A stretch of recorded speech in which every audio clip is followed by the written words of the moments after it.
NFC North, jam-packed with quarterbacks. Caleb Williams, Jordan Love, Jared Goff, J.J. McCarthy. They're all the starters, but the spotlight might be brighter, even brighter for one of them this season. You got Aaron Rodgers gone, Jordan Love, he's stepped in now. I don't know why I just thought about Aaron Rodgers. Jay, let me ask you this. Which NFC quarterback do you think is under the most pressure? NFC North. Yeah, number 1 overall pick. Yeah. They brought in every possible weapon for you. They just got 3 interior new offensive linemen, Jonah Jackson, Joe Thuney, Drew Dowman. They just drafted a tight end, number 1. They already have a really good tight end. They drafted a receiver in the 2nd round. Luther. They went out and they signed DJ Moore. They drafted Roma Dunze last year. They have DeAndre. It's got to be Caleb Williams.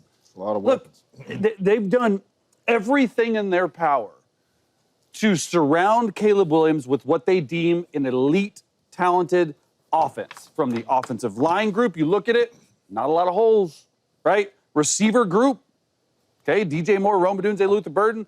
Tight end group, and then they go out and they get you probably the most sought-after head coach in the last 5 years. And that head coach is Ben Johnson. So they give you an offensive guru who is, I don't think he's finished under top 5 in total offense since he's been in Detroit. And so everything that this franchise has done has been to surround the number 1 overall pick, which, by the way, didn't make the playoffs last year, which, by the way, didn't look like the number 1 overall pick last year. You do all of that. So the internal pressure and then the external pressure, and then you're in Chicago, where you've never had a 4,000-yard passer or 30-plus touchdowns passing in a season. Tell me there's a guy with more pressure. It just doesn't make sense. Because to me, it's without a doubt, it's Caleb Williams. Shady, how you drive your car when it's just you by yourself? You know what I'm saying? You 10 and 2, you here with you upright. Nah, I never did that. Never, ever did that. Never did that with it, right? Well, for If sure, this trigger for lean sure. back a little more, yeah. No question. Put that Biggie in, that, No you know what I mean, that question. 50 Cent in there, Yeah, I'm with it. Jay-Z, oh, Yep, you know what I mean? I'm with it. Okay, now how you drive your car if your mom and pop? Beep, beep, yo! What up, yo? How you drive the whip if mom and pop in the car? Same way. Nah, my mom, she be bugging. Let me put the seatbelt on. Seatbelt. Still one hand, though. No doubt. Now, the seat's up. Setting up. Yeah, respectful. No you know what I doubt, mean? no doubt. It's more pressure when you drive a whip if you got precious cargo in it. You feel me? Like, I'm here, respectfully, Yeah. if it's by by yourself. myself. Oh, you Mom and Texans pop in the car? driving, dog. Mom and pop in the car? I'm here with it. Because I got precious cargo in the whip. I know how much pressure I have when I got them in the car with me. They've been there on the earth longer. They've been around longer. Yeah. That's how J.J. McCarthy got to be feeling. J.J. McCarthy got Justin Jefferson in the car with him. J.J. McCarthy's driving a vehicle that has Jordan Addison. J.J. McCarthy, he's driving a vehicle that has Aaron Jones. J.J. McCarthy is driving a vehicle with both older passengers in the whip, and he's driving a vehicle with precious cargo in the whip. If J.J. was driving just a random old whip with nobody in it, lean back, Biggie in the car, hey, yo. But when you got precious cargo in that car with point. you, it's a lot of pressure. I'm thinking about when I drive my car with my parents and me, I am here because I know who's in the car with me, and they got more experience than I do driving. So they're gonna be correcting me if I make a mistake. Son, why didn't you turn? Why didn't you signal? Like, they're gonna be correcting me. So I'm cognizant of the pressure J.J. McCarthy has on him this season. Hard to disagree with Caleb Williams, obviously, but you are driving a 14-win team with Justin Jefferson, Kevin O'Connell, and everybody is dependent upon how you driving. You better sit up straight, and you better be a 10 and 2. Don't be That's texting a and good driving. one, man. I ain't, that's a good one. My dad be more chill. My mom, like, boy, why you? So, it's Caleb Williams. It's an easy one for me. Yeah. No, you're the number 1 pick. Probably the most hyped up player in the last, 15 years. To be a number 1 pick overall quarterback. And also, I don't really care as much about him not having success his rookie season, because it's hard to be a rookie and play well. I've been there, I started. It's hard as hell to do. And he didn't look great at times either, so that's expected. But, yo, second year, what did they do over there? The GM, the head coach, they go get you a really, really good coach in Ben Johnson, who's excellent, smart. You want an offense, that's the guy you go get. Him, Andy Reid, Sean McVay, maybe Kyle Shanahan, those are the type of guys he's in, that type of class. Number 2 is they go out there and get players. Not just regular good players, good starters. No, they got some all-pro players, some all-pro linemen. You got some good wide receivers. Drafted you some top elite wide receivers also to go with that. So they put everything around you because all the years for Chicago has been they don't have the players. They don't have the right quarterback. Well, they're doing everything in their power to go out there and get a generational talent quarterback, go out there and get a generational talent coach, offensive mind, go out there and get the linemen to protect you and wide receivers to catch the ball and make plays for you, and the running back in the backfield make plays for you. So they're doing everything for this quarterback, and now it's time to give back to you because I think hype comes in when you think a player is so good that you expect so much. So it ain't about him having a bad year as a rookie. It's more of we expect you to be great in your future. Yeah. And that's why I think all the pressure is on Caleb Williams. Yeah.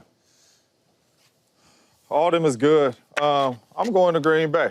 Oh, That's not a bad one either, though. I'm going to J Love. I know how special Jordan Love is, but we don't. Right? The world don't. Right? You coming from Brett Favre, who don't miss games, who's first ballot Hall of Famer, to Aaron Rodgers, who did not miss a lot of games, who's going to be a first ballot Hall of Famer, and now to you. And you have the same amount of talent, but number one, can you be available? You have a Super Bowl caliber roster. Just like Caleb Williams, they have done the same for Jordan Love. You upgrade the offensive line with Banks from the San Francisco 49ers. You have Jaden Reed, you have Romeo Doubs, you have Josh Jacobs, you have Tucker Kraft, who's a really good tight end, you have Christian Watson, you have Dontavius Wicks. And they said, you know what?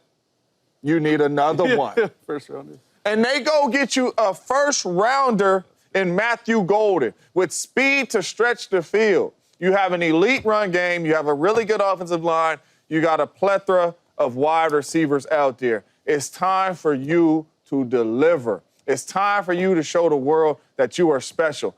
Number one, the pressure's up because if Caleb don't make the playoffs, all good with that. We just want to see you play well. You can't afford none of that. The Packers is a playoff team and should be in the playoffs, and they are going to go as Jordan Love goes. I got a lot of pressure on Jordan Love this year, man. He got to deliver, man. He's too good. He's too good. So just an interesting question for you guys up here. What happens if all these three guys, right, Caleb, JJ, and Jordan, what happens if they don't have success this year? Who on this show are we going to be the loudest about? Caleb was the number one overall pick, so Caleb for me. Just if they don't have success, who are we talking about the most? I don't know. If Jordan Love played bad, we gonna talk about that. But to your point, you pick. But Like not make the playoffs bad. If they don't have success. If this team don't have success and don't make the playoffs, I think it's Jordan Love. Because the expectations is higher. And the only reason I asked got more that money, is too. That's how I formatted my answer. I'm like, if they don't have success this year with everything they built around Caleb Williams, right? All three. There's no wrong answer here. That's a good one. But if they don't have success, bro, we're up here leading the blocks, leading A block with next year. Is Caleb Williams a franchise guy? Is Caleb Williams this? Is Caleb Williams that? He's had 2 full years. And by the way, the number 2 overall pick, we're talking about him top 5 in the NFL. That's true. They took him 1, and they didn't make the playoffs in back-to-back years. That's why I chose. Just think about it the other way, though. Yeah? With what this Packers roster look like, Oh, you're right. And they paid him 50. they might be talking about the coach being gone. And I'm just keeping it a buck. And I love LaFleur. No. Okay. After this year, you think so? They already. LaFleur, my dude. But this is a really good Packers team, man, and the quarterback is really good. If he could stay on the field and stay healthy, they could be a team like. I think it will be some questions like that for sure. What up, YouTube family? Welcome to the facility. Thanks for watching, and you better be sure to hit that subscribe button if you want to get more highlights from the show and all of our exclusive content.